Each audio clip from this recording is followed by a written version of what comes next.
من دیگه یار نمیخوام، دل بیمار نمیخوام، دل برا دل دار نمیخوام.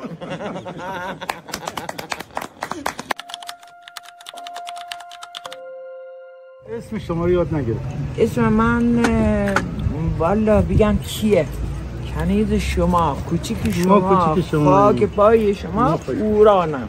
پوران چه اسم خوشگل. والا چه پوران چی زندگی توی خورده به من بگو. زندگی معلای نصیبه، فقط گرگ بیابونم. نه خیر آخه چرا؟ من خیلی زن زحمتکشم، هیچ ارجی هم از کسی نگرفتم. فهمیدی؟ فقط ارجم به خدا میگیرم. ازدواج کردی که؟ ازدواجم کردم به زوری، ازدواجم دادن پدر و مادرم. چه روزگاری پدرم که دیگه فوت که بعد رفت، چه روزگارایی که سر کردم، چه روزگارای آی دکتر. اصلا دیگه گفتنش خیلی سخت، خیلی سخت. فوت کرد شوهره؟ شوهرم بره، اما شوهر کجا بود؟ پدرم در اومد بس که کار کردم. آخه فهمیدی؟ چند تا بچه داری؟ بچه هم یه 5 تا داشتم، یکیش بدبخت و رحمت خدا رحمت. خدا رحمت. این بچه ها مثل گل میگردن، مثل گل تمام شیراز زیر پام بود. این دخترم میدونن هر جای دنیا بود مثل بلگی دختر کار میکردن، خرج رو میکردن. آخرش هم چی میفهمی؟ حالا بالاخره بچه ها بزرگ شدن، سر سامون گرفتن. سر سامونشون کجا بود؟ ببین آقا هیچ وقتی یه دست دار نداره. من بگم منم دروغ دارم، میفهمی؟ باید آدمی که انسانی باشه با هم صحبت کنه، هیچ وقتی یه دست دار نمیده. میفهمی؟ چه زحمت های ما تو دنیا کشیدیم. الان اینجا رو اجاره کردی؟ نه از برادر توقعی، نه از پدر، نه از شوهر، از هیچ کس توقعی نداشته. بدهکار هم هست. هیچ کس هم تا حالا یک لیوان آب به دست من نداره. همش هم مثل مرد کار کردم، همش آبروداری کردم تا حالا. حالا من برادرتون میشم. سلامت بشه، خیلی ممنون. فقط اینجا چیزی در میاد زندگی به چرخه؟ والا من نمیدونم، این دست این دخترو من نمیدونم چی کار میکنه. تو کارش هم دخالت نمیکنه. آفرین، تو کارش هم دخالت نمیکنه. من تو کاره هیچ کس دخالت نمیکنه، خودشون دارن. خدا رسول. سلامت بشه، خیلی ممنون. من تو کار که دخالت نمیکنم. حالا الان چی فکر میکنی؟ الان چی کار کنیم بهتره؟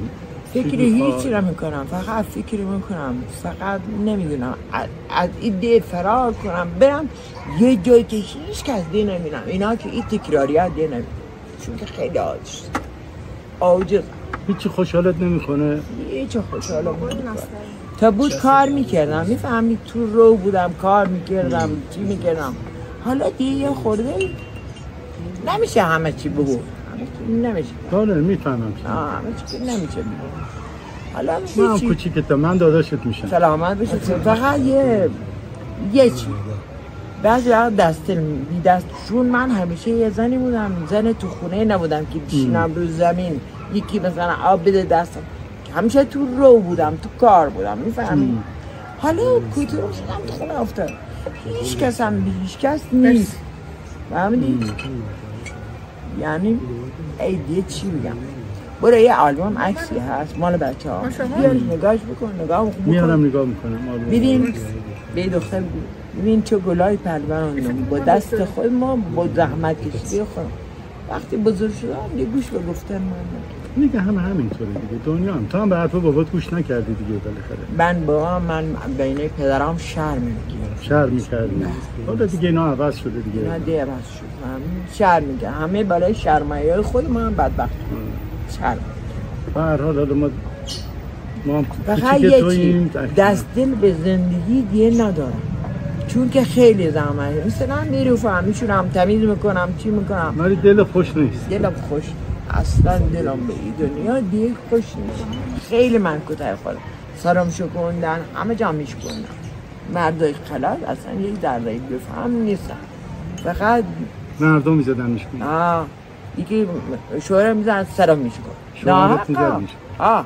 او میومد پامو میشکن، برادر میومد میپرید کردن، بچه هم میپرید کردن، عرق میخوردن، تو کولام تموم سیاه میکردن، اینا هم همه سیاه میکردن. الهی نصیب کافر هنوز هم هست.